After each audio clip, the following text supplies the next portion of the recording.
Funding for this program is provided in part by the Minnesota Arts and Cultural Heritage Fund and the citizens of Minnesota.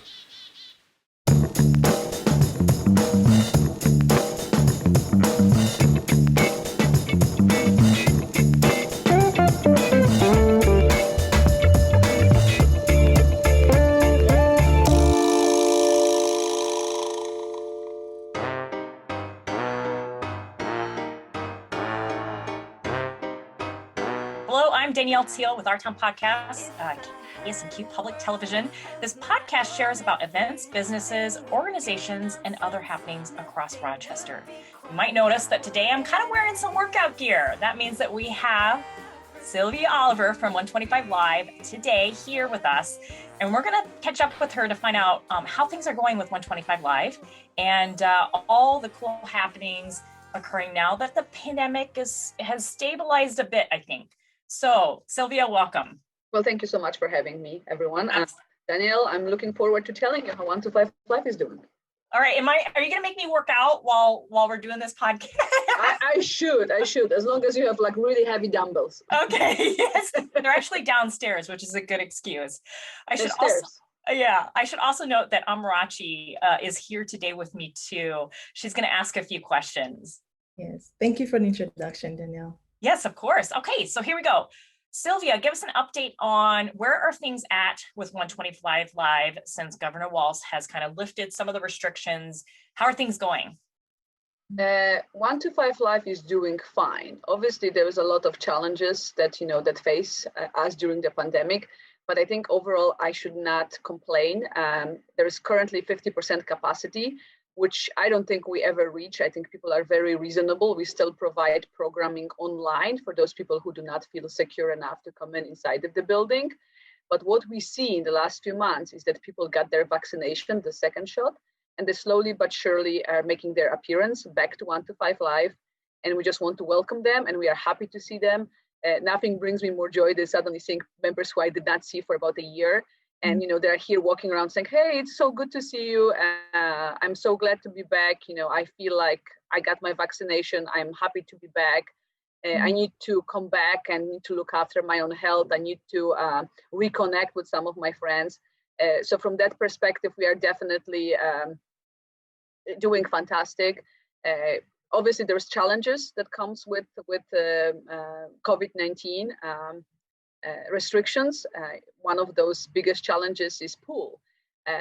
It's very hard to operate on this limited capacity, but we are trying to do our best. And I think members are very understanding.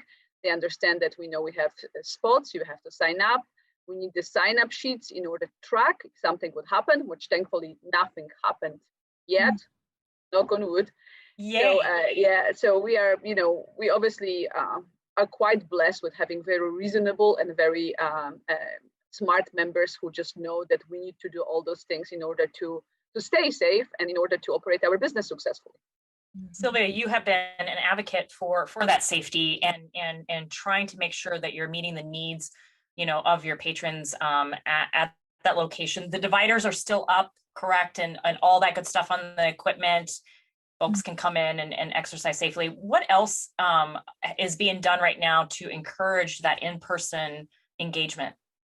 So like I said, we just put like a strict limits, we have access on the floor. So instead of somebody standing in front of the doors and telling, well, you can't come in, we just say, if you come in and there's no X for you, that marks the spot, that you are 6 feet, in your own personal bubble, that you're not going to touch anyone and you're safe, you should not be participating in this class. So yes, cleaning, we definitely added a lot of cleaning. Our staff is constantly cleaning, and I can't thank enough our facility staff because they've been absolutely amazing.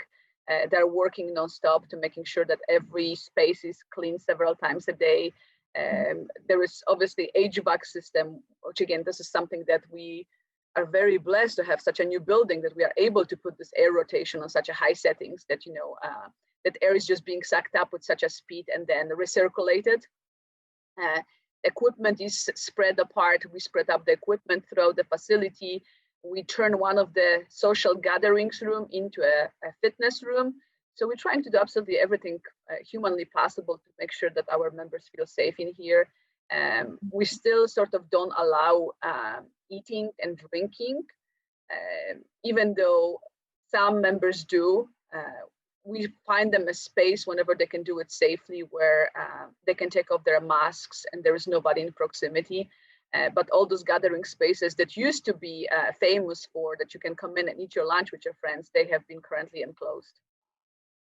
Again, just for safety reasons. We are thinking about reopening all of those things. Mm-hmm. But once the vaccination is going to be rolled out a little bit farther to ensure that, more people have access to it.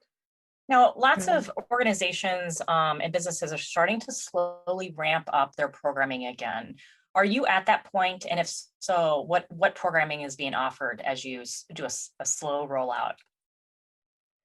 Definitely ramping up too. So one of the things we definitely restart our concerts. Seems to be a big thing, before 1 to 5 Live shut down in March last year. So we have a group called The Preserves, and it's totally run by all 1 to 5 Live members. They are volunteers who actually create the music together. So this is going to be happening every other Friday at 11 a.m. So we encourage our members just to come in.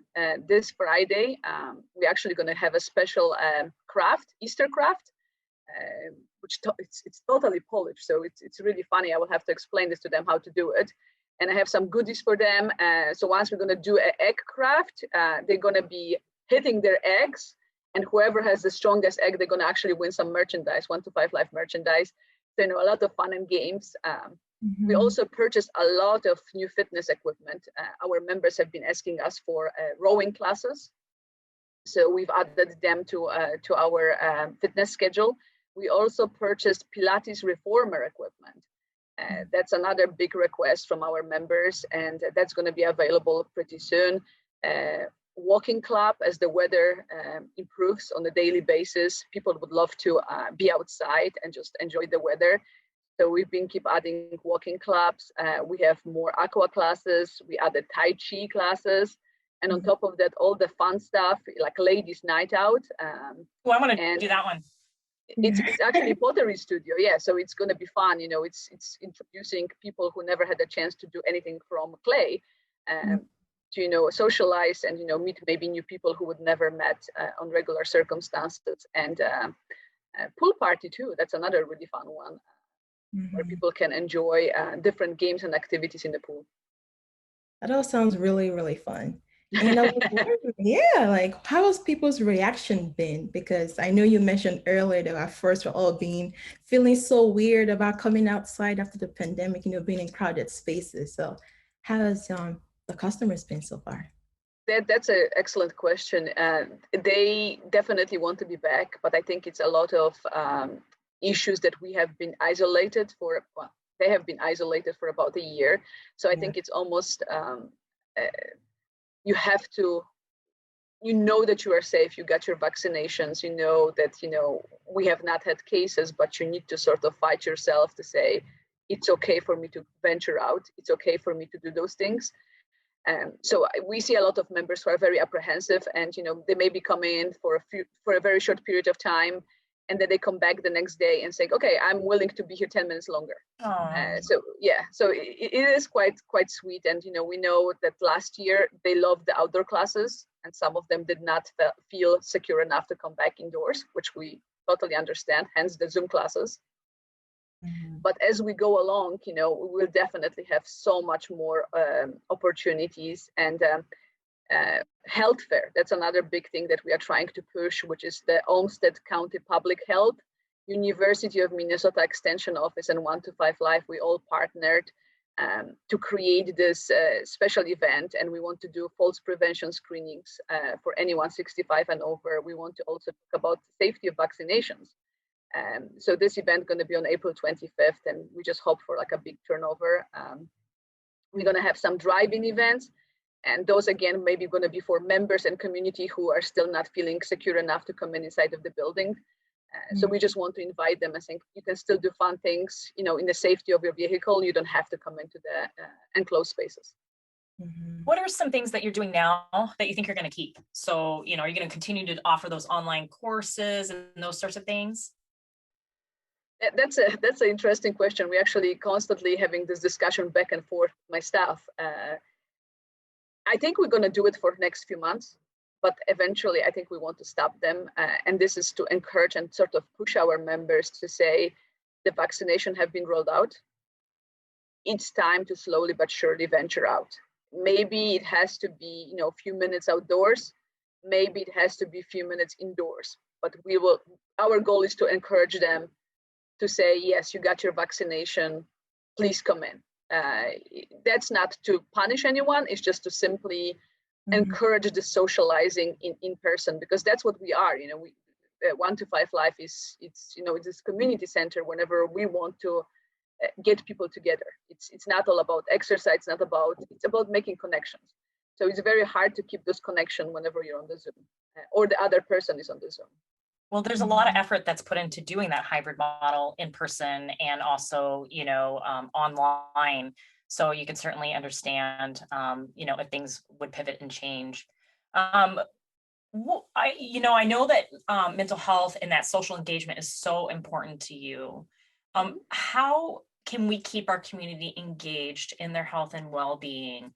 And in what ways is 125 Live helping to support that? We've been really trying our best, not only just to offer simply fitness classes, because that's how we started. March last year was all, let's do fitness classes, let's keep people active. People who have Parkinson's, it's essential for them to keep moving and to do things for their body. But then very quickly we realized that there is this huge aspect, as you mentioned, of mental health and the loneliness and social isolation. So we've been reaching out to them over the phone over the last year. And in the meantime, we created all those programs, like One Topic, 1 Hour, genealogy group, photography group. So they have been meeting on Zoom. And actually a lot of them meet outside of even 1 to 5 Life for their happy hours. And, they share what's happening with their grandkids. So we managed to get them together. But there's another side of technology, the people who do not have technology. And, that's the huge problem. And I do not know alone how to tackle that problem. If you know how to operate computer, if you know how to operate Zoom, if you have an email, sure, that's, you're going to get involved, you're going to be engaged. What do we do with people who never get the chance, who are this age group who cannot afford technology? So that has been a challenge. And, we noticed that those people are the ones who really are eager to come back, and we want to welcome them. And, that's the place for them. You bring up going to open our doors. You bring up a really valid point that technology piece, especially during the pandemic, was definitely a visible gap. I know that you and your team really strive to help bridge that connection, but it certainly, hopefully, is one that is being addressed in the community too. Now, just to pivot a little bit, we know that there's construction coming up with that bridge. So what are some ways that you're going to help guide, where do people enter? Where is that going to happen? The other side where Broadway is, or, is there going to be barriers to that? Yeah, so I spent some time, talking with our council members, and I actually drove around the Rochester. That shows, how passionate I am about the topic. And I measure, how many minutes would take you from each side of Rochester to get to 1 to 5 Live. And, my big plan was to finish 13th Street Northwest first. So if you think about Broadway project, I would like them to first start from the bridge next to the Silver Lake Foods. So whenever you arrive, so you will have 2 ways of getting, to 1 to 5 Live, but also local businesses. Because currently, I believe the plan is to only arrive either from Silver Lake Food around Silver Lake Park, or from the other side of Broadway, which is quite a reroute for a lot of our members. And I have direct access, off the Elton Hills. Yeah. So I have to drive all the way around to Broadway. So I was just kind of curious about that, how people would arrive there. So current plan, just say you arrive to Elton Hills and you go to River Parkway. Okay, circle around. 37th Street and then Broadway. Okay. So again, it feels like quite a reroute, and we're trying to work with the local council member. And I have to give kudos to Brooke Carlson and Molly Dennis. They definitely did a lot to listen to my rationale and what I had to say. And the same with the public work. Tyler and Dylan Dombrowski, both of them spent a lot of time talking with me and just listening and agreeing that those are valid points. And obviously, I've been promised to do the best to their knowledge and abilities. So, that's the only thing I can ask for. How long is that bridge going to be completely closed? That's right by there. It's going to be, so no one is going to be able, not even walkways, correct? Yes. So Okay. you have to go to the park. If you're going to walk, you have to go to the park, and there's a little bridge in the park that you can cross. Okay. So no bridge for 6 months. So no traffic for 6 months on Elton Hills. And then I believe 1.5 years for Broadway. Okay. So when does that 6 months start? As soon as school ends. That's my understanding, wow. because they do not. Yeah. Okay. So it's June to November, if I understand correctly. Okay. Thanks for sharing that. Rachi has another question. Yeah, I was wondering what are the popular activities right now? Oh yes, so that actually, pool seems to be the biggest thing. I think every year, whenever the weather is not the greatest, when we have this warm water pool in partnership, obviously, with the rec center, so we are allowed to use our pool till 4 p.m. And because the temperature in the pool is 89 degrees, people just absolutely love it, and they love to utilize that. But also all the classes that we have, we see the huge increase in attendance. So any classes, Parkinson's classes, cancer survivor classes, Heart Strong, even just Zumba, people really crave company of other people. That's what we noticed. Yeah, the Zumba sounds fun to me. Well, you're welcome. Join me. Definitely. And then also, how's the membership level since the pandemic is kind of like, stabilizing? Are more people signing up, or, what's it like now? That's an interesting question. It goes up and down. I think, again, based on the trends that's happening with COVID. On average, we still have 75 new members a month. So I would say that still it's a success, and we are growing. Obviously, we've been hit very badly in 2020 when a lot of our members just quit. But we are back to pre-COVID-19 numbers, which is great. And I'm very grateful for members who are trusting us, who want to come back and join us, or who are paying their membership dues and just using our services by Zoom. It means a lot to me. And I think that the members who actually paying their dues and just to support us, and it happens as well. They might be snowbirds and might be in Arizona, but they still choose to continue paying their dues whenever they're away because they believe in our mission, they believe in our organization. It really warms my heart. Our employees are actually donating money, which it really is something amazing. From my perspective, just to have employees who believe in the organization so much that they decide to donate money back to organization, it speaks volume how much they appreciate the organization. For more information about this story and other Our Town features, connect with us on Facebook, Twitter at KSMQ #OurTown, or ksmq.org/OurTown.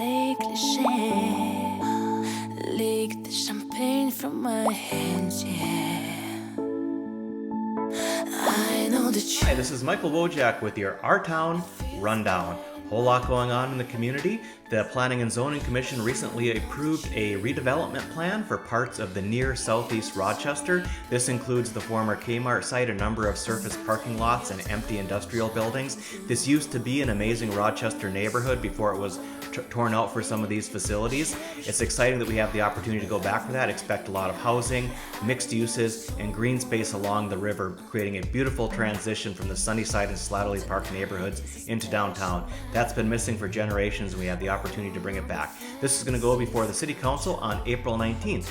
Additionally, the DMC board has lent its support to a project that would bring some affordable housing on near north side of Rochester, right off of Broadway. 180 units at mixed income levels would be available immediately adjacent to the downtown, just north of Civic Center on Broadway. What's great about that site is folks living there could bike, walk, or take transit easily into the downtown. It's an exciting project and look forward to hearing more about that in the near future. Looking for a new place to get out and explore? One of the parks that not a lot of folks know about is Indian Heights Park.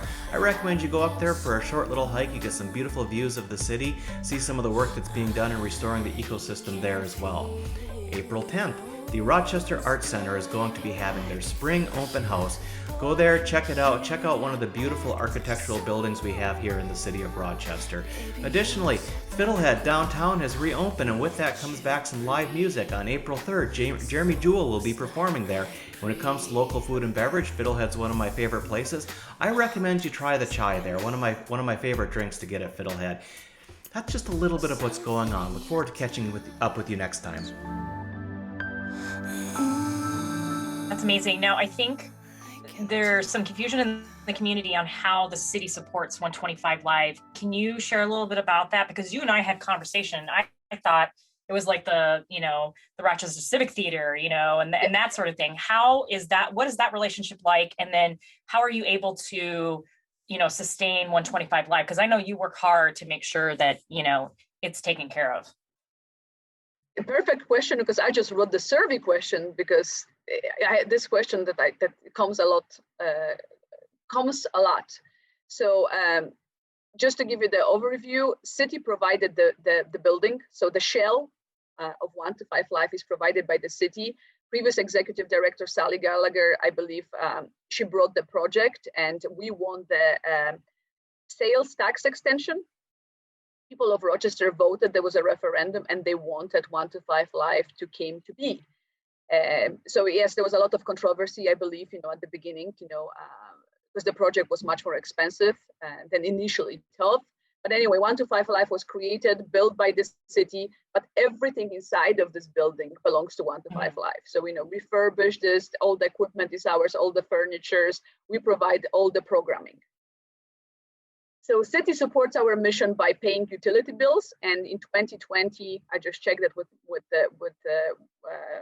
before I wrote this question. So I believe the city paid $145,000 a year in utility bills in 2020, and they supported us $120,000 cash. But 125 Live, it's $1 million, over $1 million organization. So everything else is just totally relies on us. And we have three pillars of funding, and one of them is obviously membership dues and program revenue, which again was extremely strained in 2020, simply because we couldn't provide programming at the level that we used to do. Second part is fundraising, and then again I have to thank, I can't thank enough our members for supporting us, and a lot of them really step up. And then the third part is rentals. So, we occasionally rent the rooms for maybe birthday party or some sort of meeting. However, again, back to restriction in 2020, we had 0 rentals. So it was a challenging year. And I think in a lot of respects, 2021 is also challenging, at least to date. But we're trying our best, and our staff, all my team work extremely hard to write grants, to secure fundings.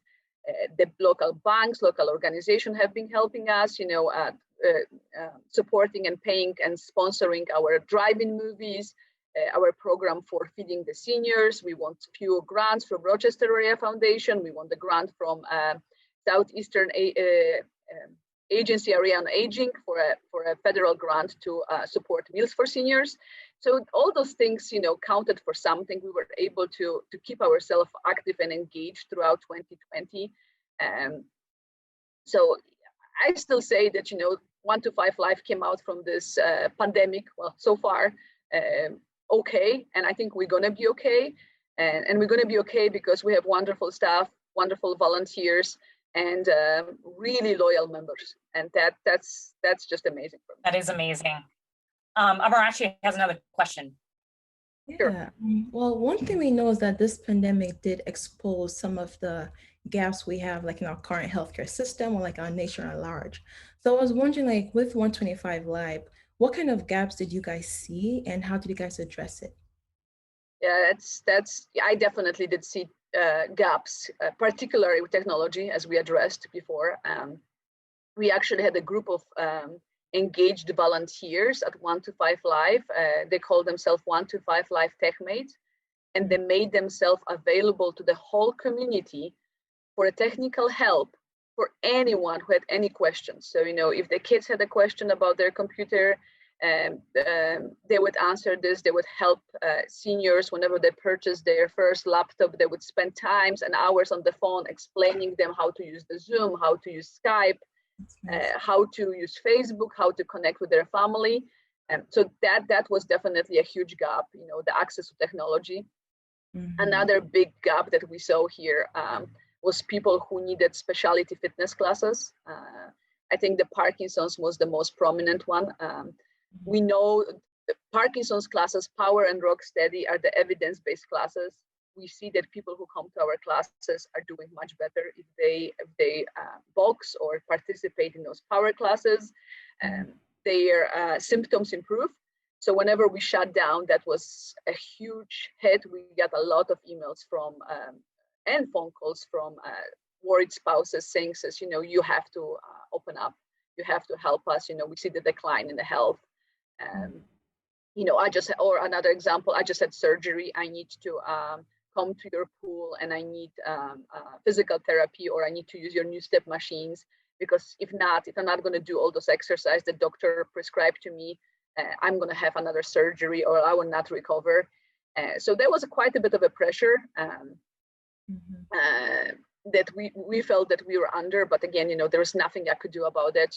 We didn't qualify as essential business. So we were this interesting in between. We were essential enough for some of those people, but not essential enough to actually be open. Hence the idea of moving everything outdoors. As soon as it became legal, we just said, come on in, we're gonna do Rocksteady classes. Raphael Butler was doing Rocksteady boxing outside. We just had to carry all those bags, outside, and people were punching them. It was quite interesting. And I tell you, I can't thank enough my staff. And I said that before on our recent staff meeting. I think if it wasn't for you and your dedication, that you were felt so inclined to help those people, we would never pull this through. Because who wants to carry all this equipment outside, indoors and outdoors, and for every class, for every activity? So it was amazing effort on my staff part. Right. Sylvia, what is the feedback from staff and members now that they're back? I mean, obviously, probably the morale is a lot higher than it was. But what's the feedback you're hearing, and what are people wanting to see going forward at 125 Live? Yes, we do definitely see a lot of appreciation. I think our members are very thankful. Thanks to you, we survive, being at home. All those reaching out, all those engagement, all those Zoom classes, and the fact that you were open, that we were able to somehow stay in touch with one another, really helped me through it.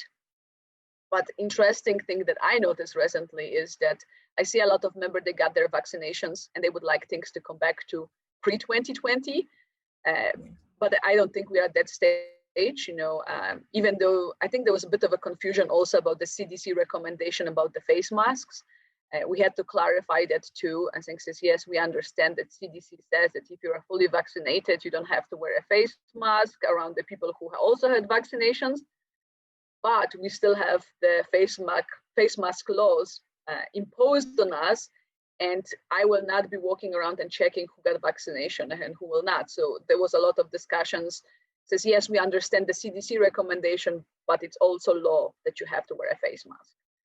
I can't even imagine what that must have been like, trying to facilitate that and then keep members engaged and keep everybody safe and that sort of thing. Now, there's a lot of offerings related to social and physical well-being, but 125 Live also offers tax preparation and things like that. Where can folks find information about what is being offered? Because I know you also hand out a nice little pamphlet of those offerings. We actually went to save some money, and we tried no pamphlet. There will be a pamphlet, but this time, instead of doing quarterly pamphlets, we're just going to do once a year. So it's going to be offering saying, hey, that's what 1 to 5 Life has. We have library, we have billiards room, we have wood shop. And this is all the things we offer throughout the year. If you want to find out month by month, you either have to step in at 1 to 5 Life and get the printed schedules, or you can go to our website. But you're right, seasonally we do this low income tax preparation, and we have a group of amazing volunteers. This time we partner with VITA and Salvation Army. And there's a group of volunteers who prepare those taxes for people who need help. In order to schedule the appointment, United Way actually facilitated that. And people just have to call 211, and then they schedule their appointment with our volunteers. And it's happening here at 1 to 5 Live. And that's another thing that I have to say, kudos to those volunteers, because those people do not come inside. So this volunteer, they park the car, and the volunteer goes outside, takes all their preparation, brings it to the volunteer who makes their taxes, and they bring it back to their car. So there's this extra work and extra love and extra effort that goes to this ever than before. But they were determined to make it happen this year. They wanted to help the community. And I just can't thank them enough, because again, that's a group of 10 who are doing all those things every Thursday here at 1 to 5 Live and Salvation Army. I do commend on you guys on being a hub for health, mental health, even taking care of your taxes, because we do need such infrastructures in our community. And another question I really like to ask is, we know that there has been downsides with this pandemic, but I really want to know what has been the upside for you guys? Because I've noted that you did mention that there was a lot more camaraderie between your employees and the people that come in. Like you saw how much support you guys received. So I want to know what other things that stood out to you. Definitely, this camaraderie was the huge thing, and I think our members became even more engaged and more into 1 to 5 Live, saying says, yes, we appreciate everything you do, and especially with a lot of offerings that we did. I think a lot of members and community felt like there was not enough happening in the community, not enough safe events. Again, I'm maybe mentioning those Riverside concerts we had in the summer, or drive-in movies. So activities that were safe for people to attend, because you were still in your vehicle. So it really took a lot of our efforts as a staff to create them, but we felt like they were essential for Rochester community. So that was definitely an upside. And we see a lot of our members shine through this entire pandemic and saying, yes, let me know, who can I call? How can I help you? How can we organize the help? Quilters, I would love to mention this. They come out with all those ideas. Currently, they're organizing a food donation for Gage East, and they also are sewing dresses for another nonprofit that's called Dress a Girl Around the World. So they're going to be shipping all those dresses to Africa, and so they always involve, our volunteer members are always involved in some other nonprofits, and they're always trying to help and do things for community, which I think 2020 brought this all up. Things is, what else can I do? What can I do to help? Which is amazing, and I cannot appreciate it enough. Sylwia, you're awesome. Per usual, I appreciate your leadership in the community. Thank you so much for being on the show. Absolutely. Well, thank you for having me. We're so grateful. And for our listeners, thanks for tuning in to Our Town Podcast. This is Danielle Teal, your moderator, and Amarachi, asking some solid questions. Thank you to Annie, our producer. She's phenomenal. KSMQ Public Television loves providing this podcast for you all. You can also catch up with us on Facebook or Twitter at KSMQ #OurTown.